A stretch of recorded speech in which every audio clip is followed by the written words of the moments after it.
यह मेरी अंतिम चेतावनी है पांडुपुत्रों, और तुम्हारे पास ये अंतिम अवसर है। समर्पण करो, अन्यथा परिणाम के लिए प्रस्तुत रहो।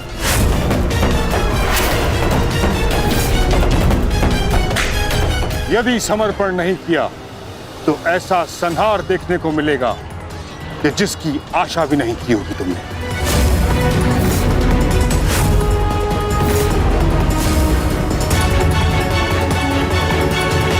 किस बात का समर्पण पितामह? किस बात का समर्पण? आप भली भांति जानते हैं कि इस युद्ध के अलावा हमारे पास और कोई विकल्प नहीं, और यही युद्ध हमें हमारा अधिकार और न्याय दिलाएगा। तो ठीक है, अपने इस निर्णय का परिणाम भुगतने के लिए तत्पर हो जाओ।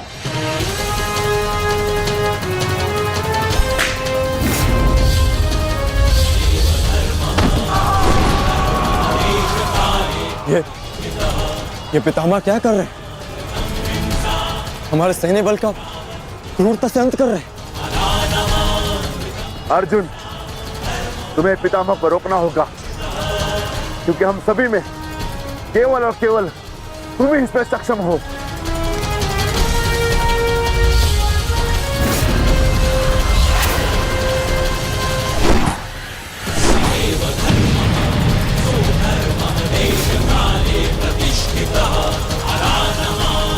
अर्जुन,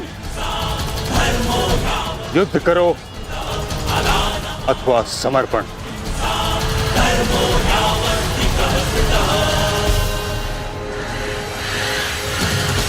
तुम्हारे मौन ने मुझे उत्तर दे दिया।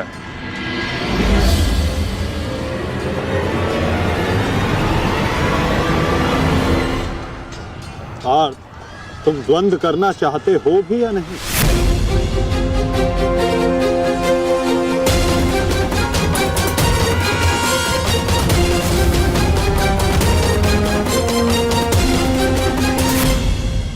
तुम्हारे मौन ने मुझे उत्तर दे दिया। उचित होगा पितामह कि आप अपनी ओर से कौरवों को भी आक्रमण करने की अनुमति दीजिए, क्योंकि आप तो मेरे साथ द्वंद्व में व्यस्त होने वाले हैं। मेरी ओर से लड़ रहे योद्धाओं का अपमान मत कीजिए पितामह। ठीक है अर्जुन,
युद्ध का 9वां दिन।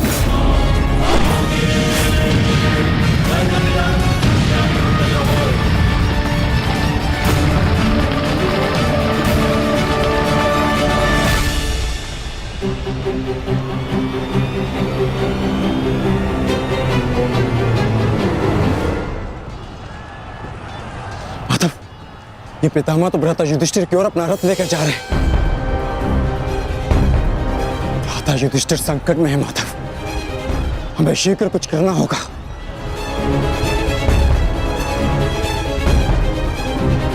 तुम भली भांति जानते हो युधिष्ठिर कि तुम मुझसे द्वंद्व करने में सक्षम नहीं हो। इस कारणवश अपने सैनिकों की आहुति देना बंद करो, समर्पण कर दो।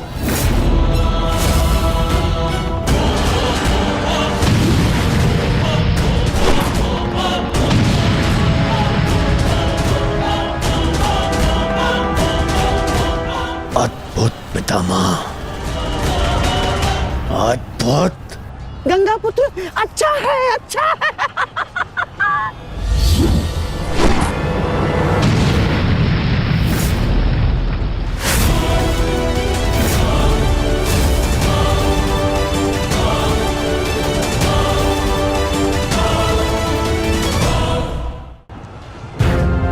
मेरे मार्ग से हट जाओ।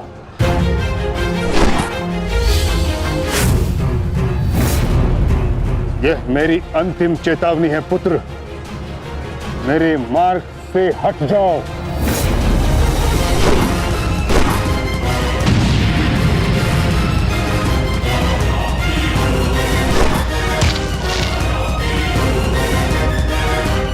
समर्पण करो।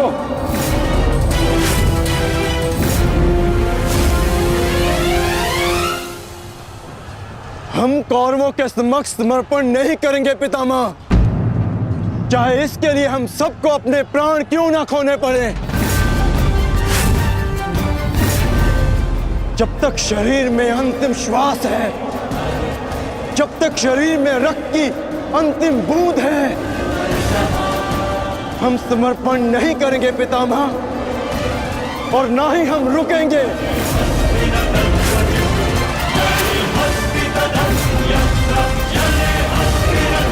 ठीक है अर्जुन, यदि तुम्हारा निर्णय यही है तो मेरा उत्तर भी जान लो।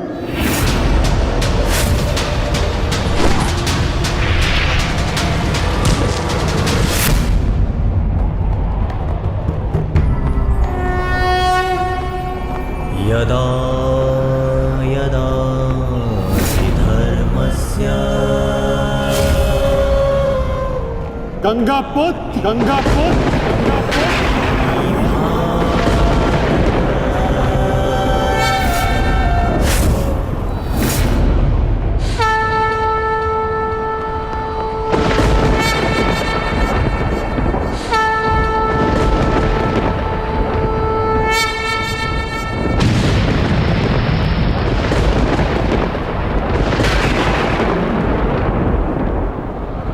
मेरे शस्त्र ना उठाने के दिए गए वचन को मेरी दुर्बलता मत समझना। स्मरण रखिए कि समय के साथ वचन के अर्थ का उत्थान ना होना धर्म नहीं, अधर्म होता है।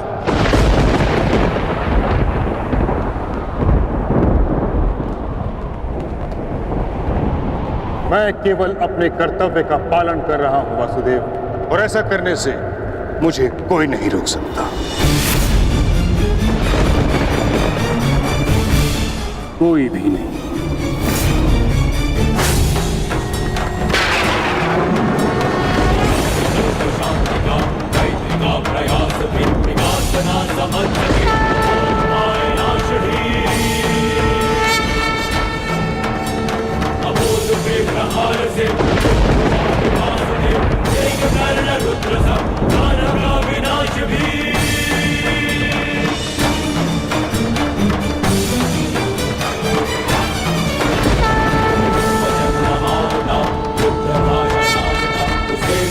युद्ध भी, दंड भी, प्रहार भी, कटेगा पाप का, नाश होगा नीच का, दमन करेंगे वासुदेव उसका अहंकार भी। चक्र के प्रहार से अग्नि कृष्ण की करेगी पाप का जलन। पाप से गति डरा ताहि मां पुकारती, ईश द्वार का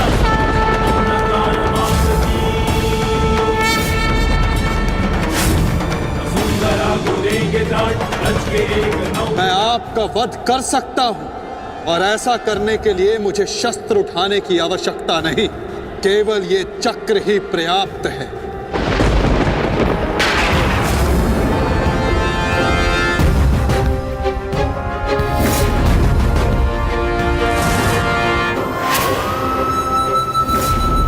गंगा पुत्र देवव्रत, मैं इस समय ना मनुष्य वासुदेव, ना ही मैं यदुवंशी कृष्ण, मैं इस समय केवल गुरु श्रेष्ठ हूं।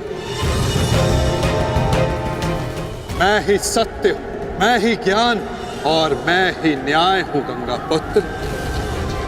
इस महायुद्ध का आवाहन और इस युद्ध में आपकी उपस्थिति मेरे निर्णय से है गंगा पुत्र। आपका जीवन मेरे निर्णय, मेरी इच्छा से था और अब आपकी मृत्यु मेरे अधीन है।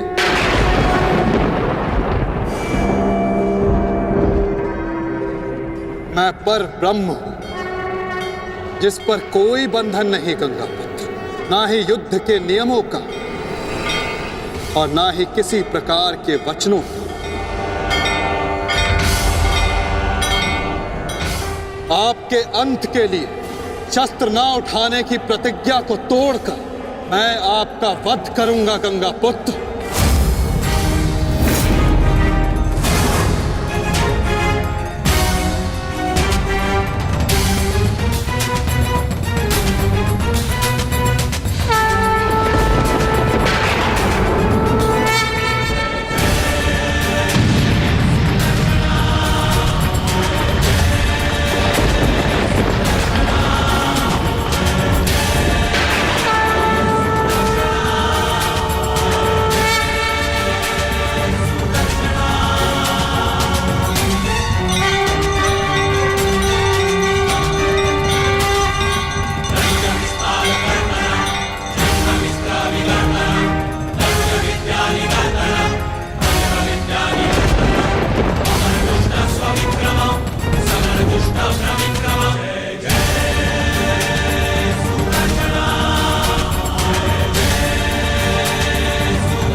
धर्म स्थापना के मार्ग पर आगे बढ़िए वासुदेव।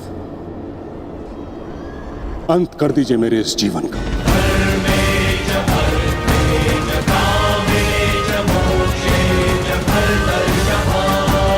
मैं स्वयं को आपको समर्पित करता हूं।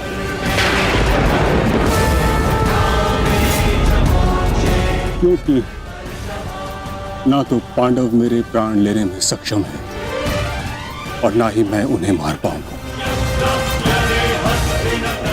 मैंने सदैव धर्म का पालन किया, कभी अधर्म नहीं किया। यदि कोई अधर्म हुआ तो केवल ये कि मैंने आपको प्रतिज्ञा तोड़ने पर विवश किया। यदि आपको ऐसा लगता है कि आपने कोई अधर्म नहीं किया तो यह आपकी सबसे बड़ी भूल है गंगा पुत्र। अवश्य आपने सदैव धर्म का पालन किया गंगा पुत्र, किंतु केवल अपने लिए, अपने वचनों के लिए, और यही आपका सबसे बड़ा अधर्म है। क्योंकि जिसके पास शक्ति हो उसे स्वयं के लिए नहीं, संसार के लिए उत्तरदायी होना चाहिए, और जो आप नहीं हो पाए गंगा पुत्र।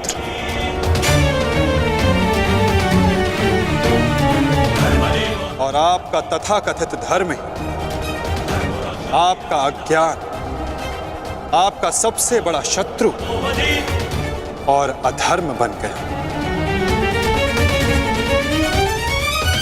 किंतु वासुदेव, मैंने तो सदैव वही किया जो मेरी अंतरात्मा ने कहा।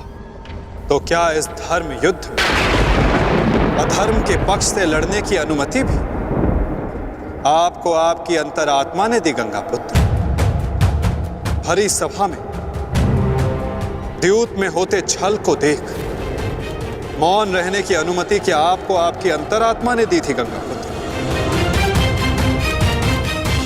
कुल वधू का वस्त्र हरण होते समय शस्त्र उठाने के लिए क्या आपको आपकी अंतरात्मा ने रोका था गंगा पुत्र?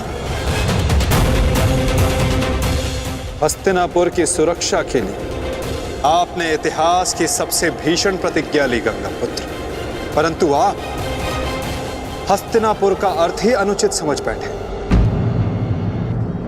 आपने सिंहासन को हस्तिनापुर समझ लिया, और देखिए उसी भूल का उसी अधर्म का परिणाम है ये महाविनाश गंगापुत्र। आपने हस्तिनापुर के सिंहासन का त्याग नहीं, आपने संसार के प्रति अपने कर्तव्यों का त्याग किया था गंगापुत्र, और यही आपका सबसे बड़ा अधर्म था।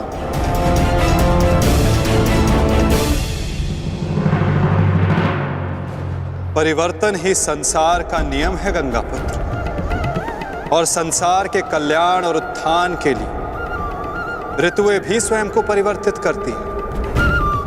परंतु आपने परिवर्तन को नहीं स्वीकारा। जो स्थिर हो जाए वो मनुष्य नहीं, पाषाण है। और जो अपने विचार को कभी बदले नहीं, वो मानवता का शमशान है गंगापुत्र।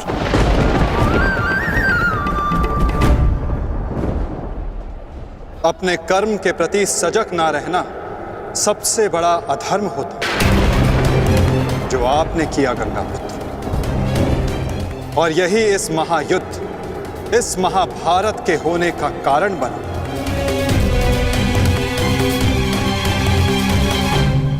प्रभु, मेरा मार्गदर्शन कीजिए। आपका कर्तव्य यह है गंगापुत्र कि आप अपने शस्त्र को त्याग कर अपने जीवन का बलिदान देकर इस अधर्म को रोकें।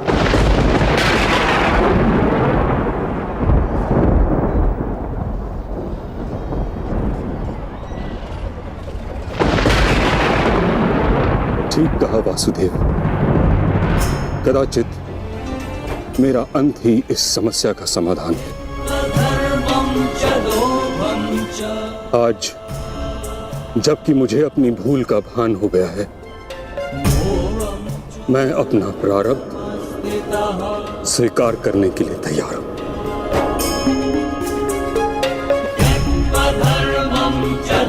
चक्र का संधान कीजिए वासुदेव, और मुझे मृत्यु का सौभाग्य देने की कृपा कीजिए।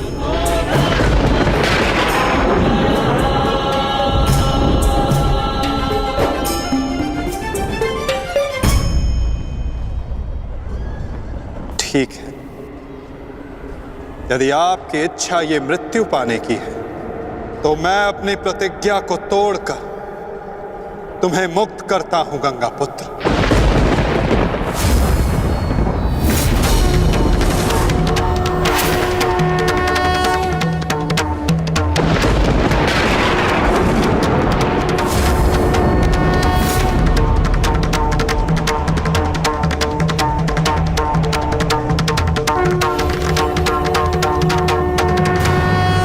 नहीं माधव, आपने इस धर्म युद्ध का बीड़ा उठाया है, वचन तोड़कर उसे कलंकित मत कीजिए। मैं नहीं चाहता कि आप पर कोई उंगली उठे। नहीं पार्थ, मेरी प्रतिज्ञा टूटने की अपेक्षा से अधिक महत्वपूर्ण धर्म की स्थापना है।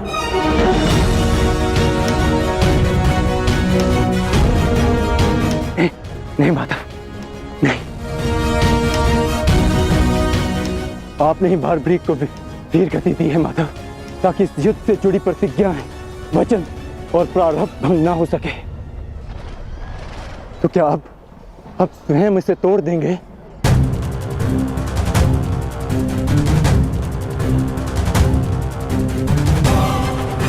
आप मुझे एक अवसर और दीजिए माधव। मैं अपने संपूर्ण मनोबल और कौशल से यह युद्ध करूंगा। जब तक मेरे शरीर में रक्त की एक बूंद भी बहेगी, मैं अपने मन में भावनाओं को नहीं बहने दूंगा माधव।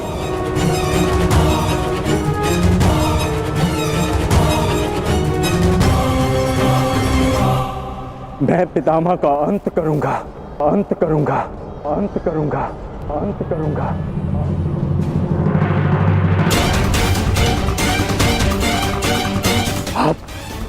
आप ये चक्र छोड़ दीजिए माधव,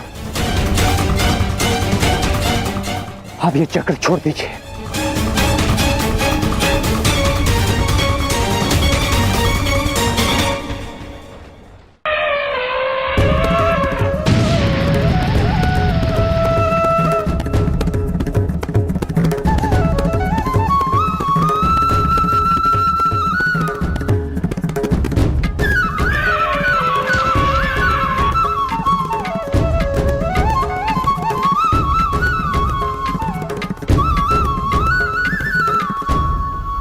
उठो पार्थ।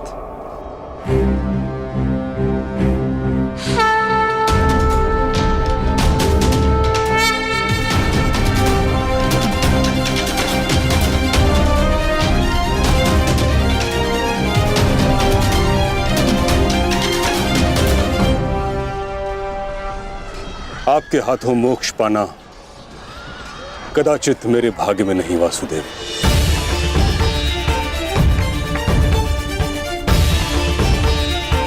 नहीं गंगा पुत्र, आपका वध करना मेरा प्रारब्ध ही नहीं था, अर्जुन का प्रारब्ध है। और मैंने ये चक्र संधान केवल इसलिए किया ताकि मैं अर्जुन को दिखा सकूं कि आपका भी वध करना असंभव नहीं।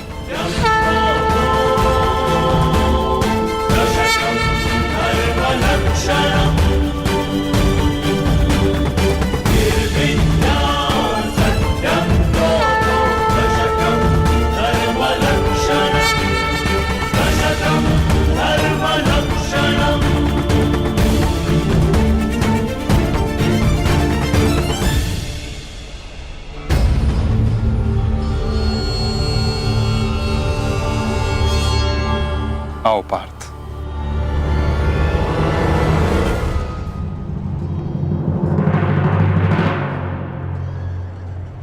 पुत्र अर्जुन, युद्ध आरंभ करें। मैं सज्ज हूं पितामह।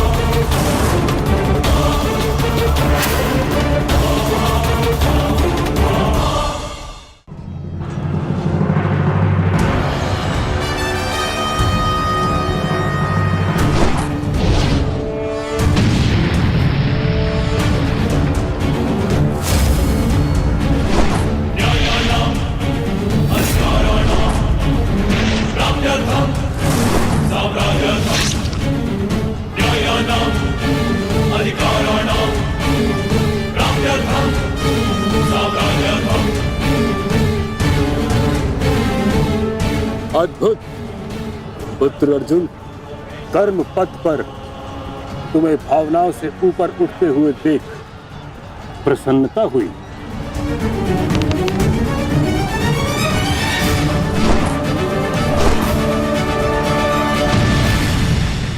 जब तक महामहिम के हाथ में शस्त्र हैं, उनके प्रहार की धारा कोई नहीं रोक सकता और ना ही उन्हें कोई निरस्त्र कर सकता है।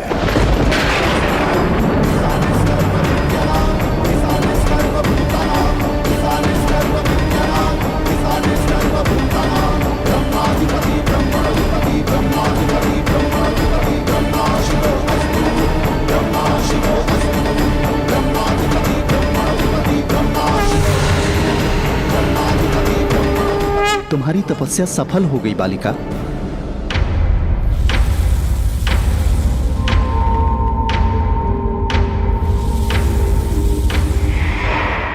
मांगो, क्या मांगना चाहती हो? गंगा पुत्र भीष्म का नाश। किंतु गंगा पुत्र का वध मेरे वश में भी नहीं है शिखंडिनी। परंतु अपने जीवन का अंत तो मेरे वश में है ना। 2 बार मैं अपना जीवन त्याग कर चुकी हूं। इस बार भी मैं फिर जन्म लूंगी और अगले जन्म में भीष्म का अंत करने आऊंगी।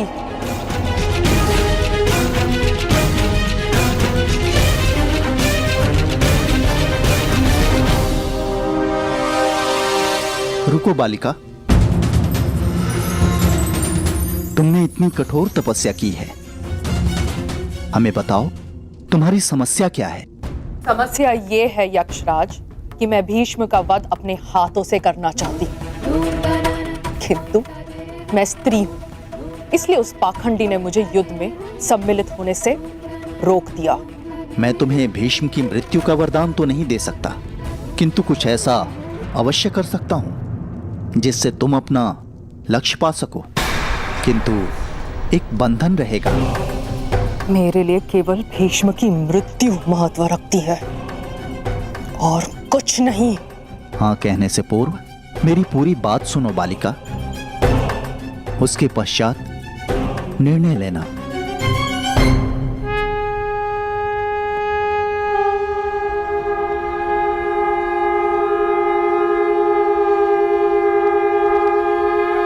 पुत्र अर्जुन, आज तुम कुशलता पूर्वक लड़े, परंतु मेरे वध के लिए यह पर्याप्त नहीं। हाँ, क्योंकि महामहिम के पास तुम सबके नाश के लिए पर्याप्त अस्त्र है धनुर्धारी अर्जुन।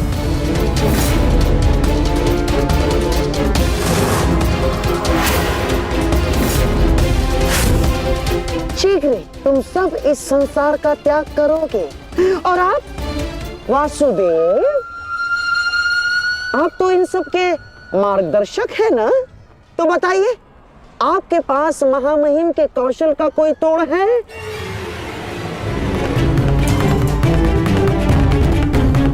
केशव, आप ही तो कहते हैं ना कि कभी कभी भाग्य स्वयं चलकर हमारे पास आता है, किंतु शिखंडिनी अब तक क्यों नहीं आई? उसे इतना समय क्यों लग रहा है केशव?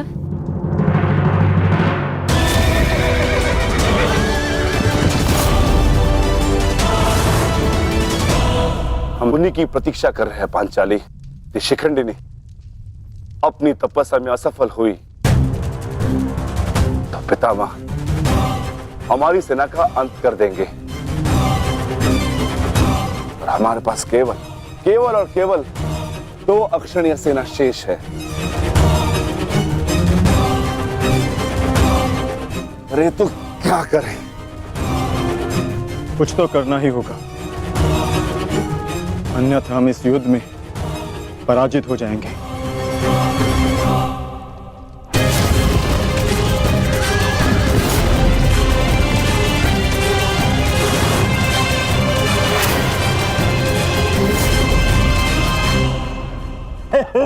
विजय हमारी हुई आज फिर से। परंतु सबसे अधिक प्रसन्नता मुझे तब होती है जब वो धनुर्धारी अर्जुन के मुख पर मैं भय देखता हूँ। केवल 2 अक्षुणी सेना शेष बची है उन पांडवों के पास और शीघ्र ही वो 2 अक्षुणी सेना भी समाप्त हो जाएगी। अंत हो जाएगा उनकी सेना का और उन पांडवों का। अवश्य अंत होगा, नाश होगा। क्यों